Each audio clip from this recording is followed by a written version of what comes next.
liboso. Tokomi wapi.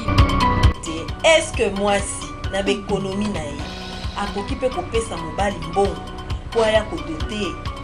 Alors monsieur Papi pour être en mesure de faire quel travail dans la vie? Voilà les raisons. Parce que la plupart des gens, ils parlent, mais ils ne savent pas quelles sont les véritables raisons. Voilà tout pour les sommaires. Mesdames, messieurs, bienvenue à cette revue de presse. Oui, moi, Mboka, vous allez député national. Mon copain va te animer. Il s'agit autour, il y a polémique où ils allaient dans l'Assemblée nationale sur l'article 70 où ils allaient nommer un chef de l'État. Donc, il faut tout passer sur la ligne parce qu'ils ont même appelé ça polémique. Natonde botondi, oyebi liboso bosangana na baninga ne tomonaka batu yango basala société basala kana babenga statut basali pe règlement intérieur eza pe mboka tango bolingi bo banda makambo basala kana no mibeko e mobeko mutuya na ko etali mboka ezali nde ko babenga constitution mobeko likonzi nde baloba na lingala et constitution ngo na ebandeli déjà elobi na préambule babenga préambule que pona ko résoudre pona ko pesa ba réponse na ko etali ba crise de légitimité, c'est-à-dire kozanga kondimama na population et sengelaki na bandeko bakutana na Sun City basala mobeko ya sika mobeko ya sika ngo oyo esangisi ba point de vue ya baninga ya gauche ya droite pour basali symbiose et kobimisa constitution oyo tozana et constitution ngo et lobby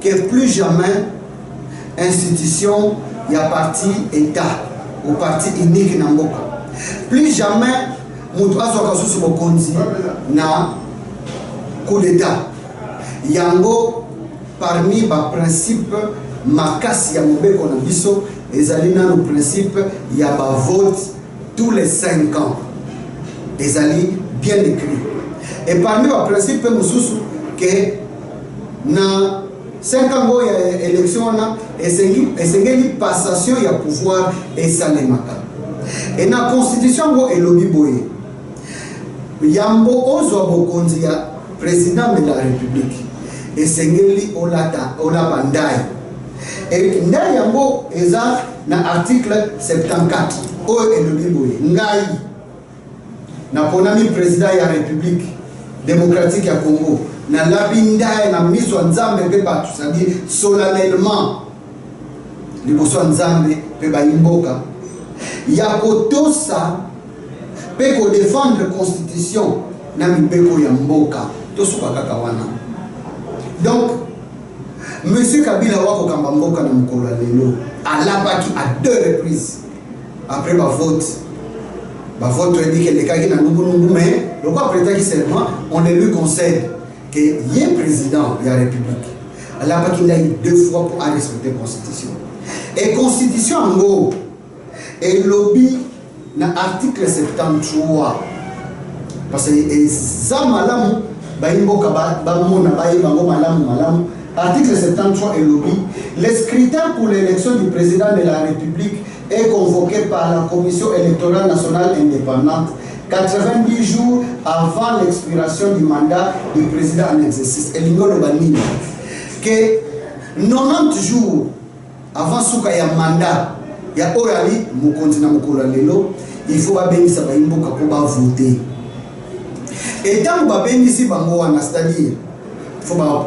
nini na 90 jours wana ba dépôt ya candidature faut ça la kona pe campagne électorale esalema na 90 jours et na 90 jours on a kalata mazala ki premier tour na deuxième tour eleka kuna et dès que vous votez ezati yo ba voter yo président de ba uta voter na République centrafricaine tonde ba uta voter kuna na Benin ba voter ba proclamer résident bala moko ke ko so ko ezala kana oyo ba bengaka mois transition pour nous préparer ba dossier ya remise et reprise pour oyo a uti ko zala élu apo ya telo ko ba bengaka lokola suki na kati ya miliki il faut qu'on prépare remise et reprise exemple ndingisa munanini ndakisa munene eutela biso epapa américain bavote yo na mois ya novembre mais okozwa bokonzi kaka nde na janvier le 20 janvier et yango mpe biso na mobeko na biso balobaki na article 70 oyo balingi babatama na nsima nango balobi boye le président de la République est élu au suffrage universel direct pour un mandat de 5 ans renouvelable une seule fois. Une seule fois. Mais quand vous votez hier, alinéa 2, c'est-à-dire Nanzela Mibale et Lobi Boye, à la fin de son mandat, mais fin mandat aux amis, quand vous délai constitutionnel est coquille, que vote est salémi, le président de la République reste en fonction jusqu'à l'installation effective du nouveau président élu. Nouveau président élu. Yango baye baza na mitema mabe. Oyo batanga kelasi pour na faire souffrir population, pe pour na tordre le bon sens. Bazo bongola sens il y a article oyo bakoloba que non constitution et lobby le président de la République reste en fonction jusqu'à l'installation du futur président et lingo loba nini que donc monsieur Kabila koza na ibonga na sa aboyi na yeko organiser ba élection ti ata 18 ans 19 ans que to ba kisasa ni déjà 15 ans asa la sous 32 ans le quoi nkondo Mobutu est-ce que ba imboka bokolingamo constitution et lobby bien jusqu'à l'installation du nouveau, jusqu'à l'installation effective du nouveau président élu. Ce n'est pas jusqu'à l'installation effective du président à élire. Donc, il y a un encore, parce que c'est un encore, parce que c'est un bon mboka. Alors que Tolandi, bambongo belé mboka, bao ke bomba kuna na bamboka na Panama kuna na salela ke motion na Assemblée nationale.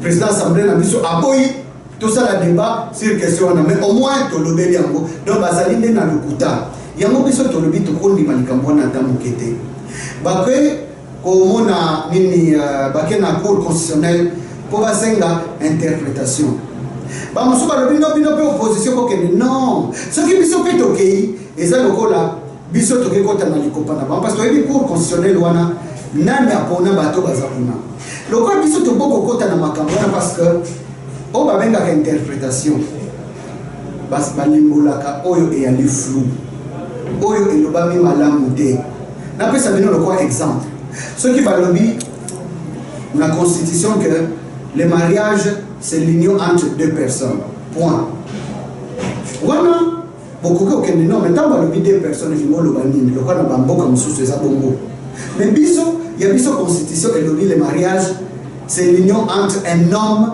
et une femme. Ce qu'on ne sait pas interpréter les communes parce que la constitution est claire. Donc il y a une normalité, imboka banamboka, bande kwa maître poela, et ça c'est l'été. Donc les alliés de mutema mais il y a une biso dynamique et opposition. Le quoi que nous coulons lelo nali modérateur en exercice. Biso nyonso totele melani kambuana. Tobenga bandeko o bazali na mboka tobisa bango non meeting ya monene ezali dimanche le 24 avril à partir de 10h bokende ebele pourtant bakomona ke biso tout otelemi parce que par exemple le no dialogue na bango ne ko résoudre pas problème nyonso nyonso ce qu'on dialogue babosani dialogue bakimi mbango bakende parce que moto liboso azondimela dialogue te ezali nde monsieur Kabila parce que ba député wana ngana li député pour la deuxième fois pour le deuxième mandat to ebinenge tambola que Moutoukuna Likoloso qui a décidé à communiquer bango kaka bango tout baoki mambango donc pour Nambongo bandeko oya biso bana mboka bako tenga vraiment ba intérêt ya mboka na biso que balingi to sana na biso mutu mususu et c'est biso to ndi malikambo wana yango vraiment meeting wana to ko senga bandeko baya ebele babanga te parce que to remplir ba formalité nyonso. Merci. Oui, mais c'est moi alors tout ça na moment ya dialogue Alors, il y a une sur l'élection, qui n'a pas consommé l'article, on est le bien jusqu'à l'installation effective du nouveau président. Oui. Donc, Oya Koya, Oya Kolekanzela, en Polonie, Néa Kokambamoka. Mais c'est quand tout ça, n'a pas consommé l'élection. C'est là où le bas blesse. Yango biso to telemi parce que ce qui va salir l'élection de Elingi Koloba que M. Kabila a violé intentionnellement la constitution. Nous avons les députés. Chaque année, tant que ça a débat sur la constitution, pardon, tout ça a débat sur le budget, to votaka toujours ndambo mosolo to chaka pembeni pour maintenir le cycle électoral.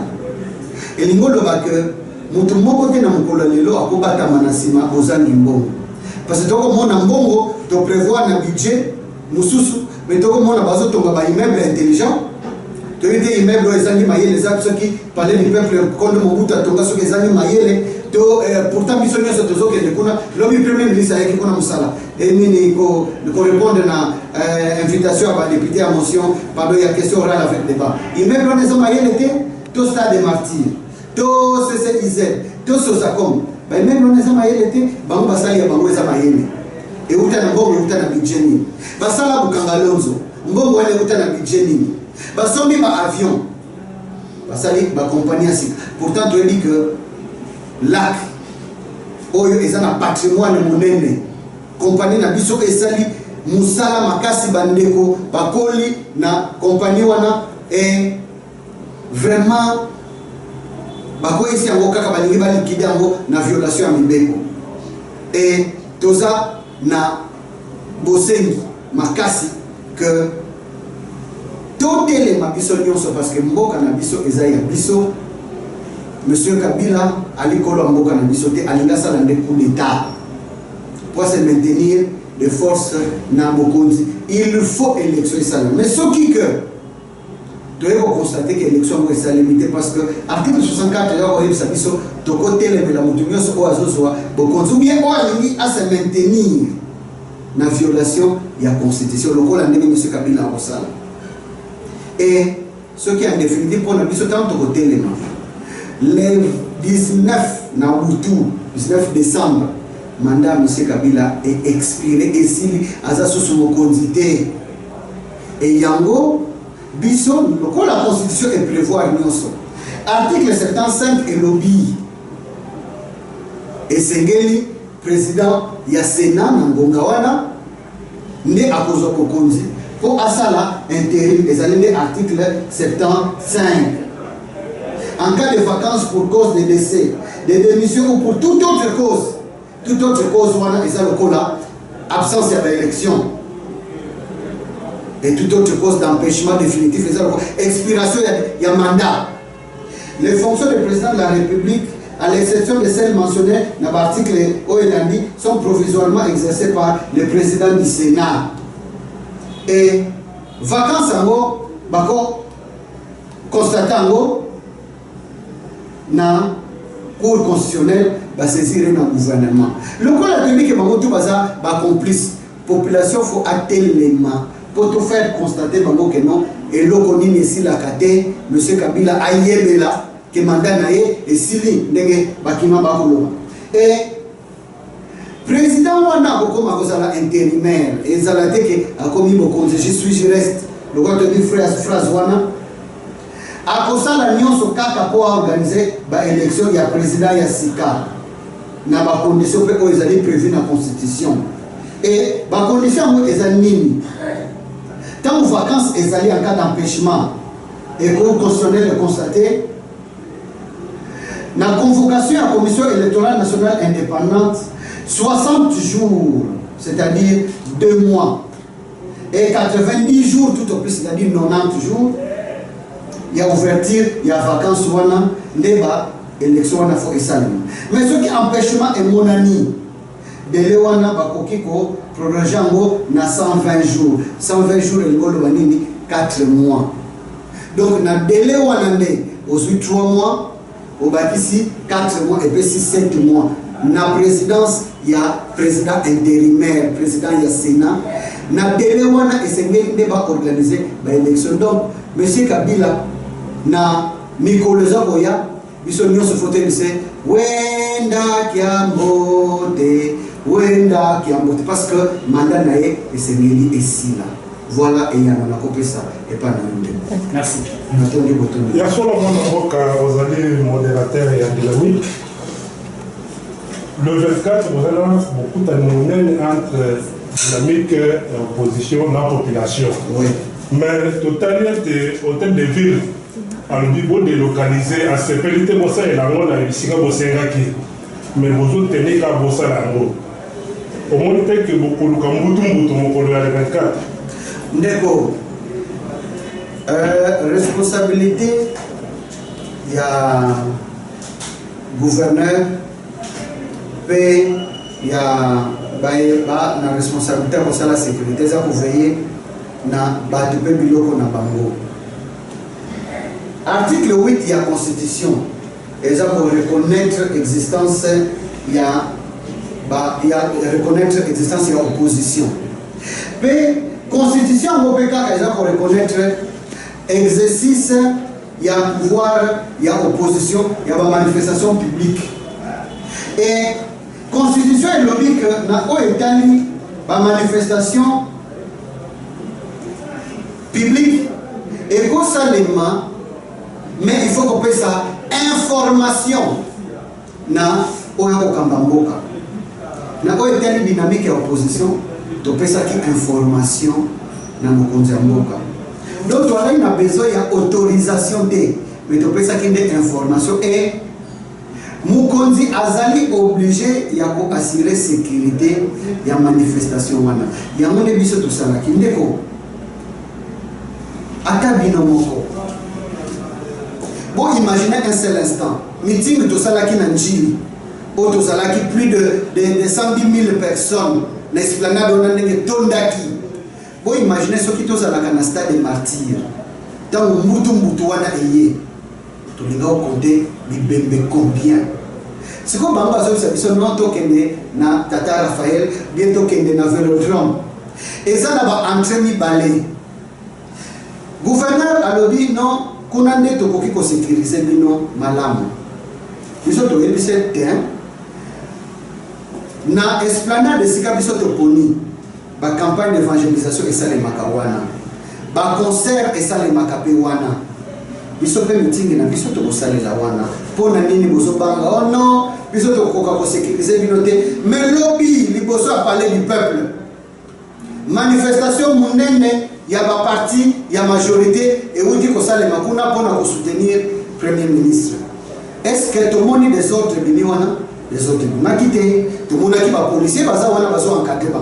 Le coup la gouverneur azali gouverneur, il y a ba majorité pas ba opposition, ndenge ba salaki pour na ba membre, il y a ba parti, il y a majorité pour ba pesa ki mbongo, pour ba simba ba drapeau, ba policier ba encadrer ki bango. Biso pe na ndenge moko pe kaka biso to sengi baya ko encadrer biso meeting na biso to boyi to délocaliser ngo parce que ba oba bana Kinshasa ba ebi Congo banda kala ba ebi ketango pape ayaka na 1980 bousculade ele kaka na palais du peuple ba to belé ba kufa tango Mobutu akendaka na Bukavu na kati ya salle sika ba yambela ye bousculade les gars qu'on a plus de 150 personnes bakufa na bandundu na anniversaire ya Ndeko Kester Emenea bazalaki na kati ya stade moi bousculade esalemi bandeko plusieurs dizaines bakufa kuna na bandundu